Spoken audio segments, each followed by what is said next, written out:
Hey everybody, this is my Pikachu hat. My roommate actually just gave this to me yesterday. It's my Christmas present, and it's one size fits all. Yeah, of course it is. It's so big actually that it fits over my other hat. Check out how large this head hole is. It's bigger than my whole face. Let's see. Yep, totally bigger than my whole face. Anyway, it's still kind of fun though. I'm just gonna leave it there like that. Actually, it's probably just too distracting. Let's just ditch that hat for now. Okay, so NaNoWriMo update. Sorry for the shaky camera. That should do it. Okay. Failing pretty hard, actually. My puppy's gonna cause me problems already. So because I had already reached my goal and then reached my next goal, I set a new goal. And the goal is to be 150,000 by the end of the month. At the time that I set the goal, I would have needed to do 5,500 words a day, every day until the end of November. And then I had that random, amazing 11,000 word day. So that was pretty cool. The next day, I only managed to squeak out 2,500 because I went to a write-in and I spent more of the time talking to the other writers than I did actually writing anything. And I also had to work that night. And the past 2 nights, I've been working as a driver, so I can't exactly type while I'm doing that. So Saturday, I only did 2,500 words, and Sunday, I managed even worse. Because Saturday, I had worked until 2 o'clock in the morning. I came home and looked at my story and was stuck at a scene, and was too tired and didn't do it. Zappa, you need to stop. No. And then slept in till about 11 o'clock in the morning on Sunday, and I had to be back into work at 1 o'clock on Sunday. So I basically woke up, got dressed, had like a glass of water, and checked on things like Skype and NaNoWriMo and that kind of thing, and then I went to work. And then I wasn't done with that until 9:15, came home, had dinner, stared at my story, watched the clock tick by, had a hilarious discussion with Katie and Jory on the Dead Pete Society, and that was it. I only managed 400 words. Now, I did stay up last night, so I'm starting today with 1,200 words, but needless to say, I have a lot of catching up to do. And I'm not feeling very optimistic about it. Here's the thing. My story's about to end.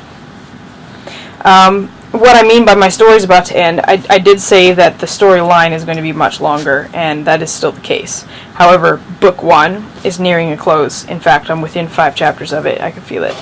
And I'm at this huge fight scene, and like 7 people are gonna die.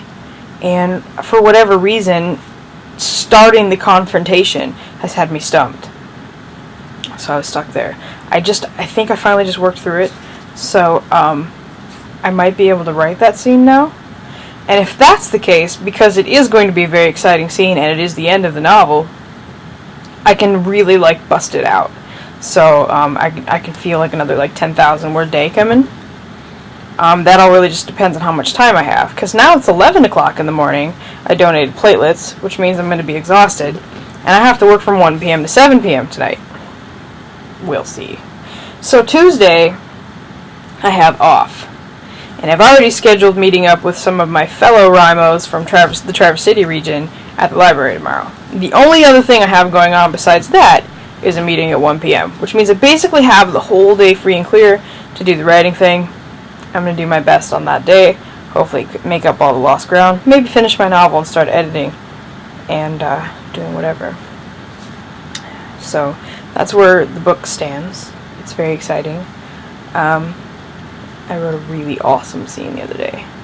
I posted it in Skype and everybody who's read it was like, oh, that's awesome. I love it when that happens. It makes me feel really good about myself. There's one more thing I was going to say. Besides, dog, stop eating my blanket. Hey. Stop that. What was it I was going to say? It was important, too.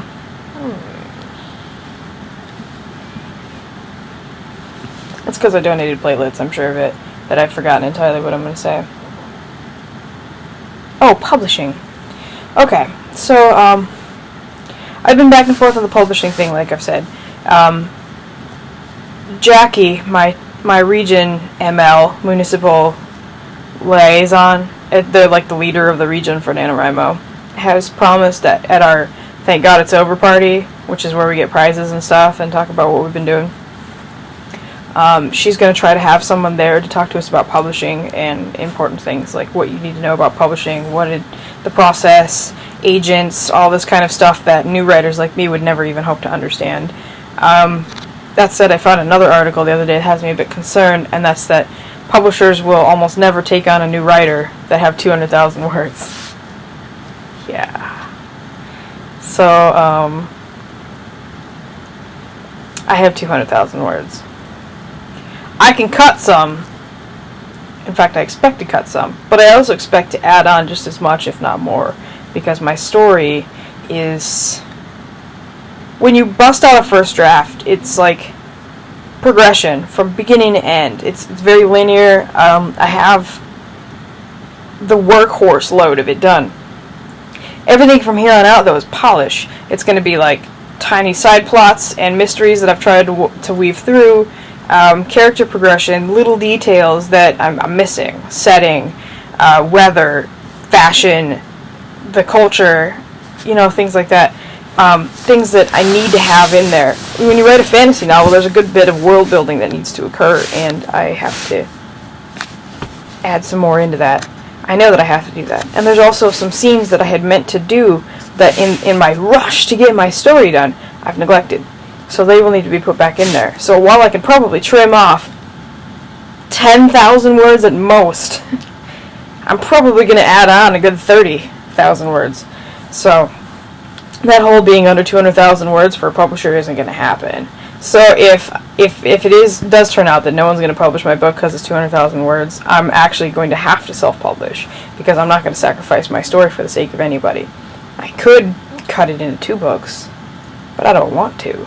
I mean, no one wants to buy a fantasy novel for $8 that's only 200 pages anyway. I mean, people do it all the time. I don't. I really don't. Because if I'm going to spend $8 on a book, I want $8 worth of reading. And it's not that I don't think that a 200-page story is worth $8. It's just that why would I buy a 200-page story for $8 when I can buy a 600-page story for the same price? That's probably better. I like really long stories. The thing is, I read really fast. And actually, when I'm going to look for a new story, I choose series on purpose. Because otherwise I'll run out of things to read. And if I can at least find like a good part 1, at least I know that like part 2, part 3, part 4 or whatever are still going to be pretty good, So I don't want to do that to anybody. I don't want to give them a short book. So if that's the case, if the publishers are going to fight me on that, because I'm not really in this to be a career writer, I'll just self-publish it. I'll put it out on the internet as an ebook and give it to people for cheap, like I planned to do in the first place. So that's where I stand on the publishing thing. And I'm going to call that video here, because like I said, I have a lot of catching up to do. It's 11 a.m. and I have to be at work in 2 hours, and I just made a pot of coffee. So I'm going to at least try to make the NaNoWriMo goal today, because yesterday was the second day I didn't do that, and I'm actually pretty upset with myself. And I will post this to my blog so you can see it, our blog, so you can see it. And I'll see you in a couple days. Yeah, by the way, sorry about the lack of updates for the past couple days. As I said, I've been on the road, and it hasn't been good for the whole writing thing. But I think I'm going to finish this today or tomorrow. I'll let you know. But until then, see you guys later.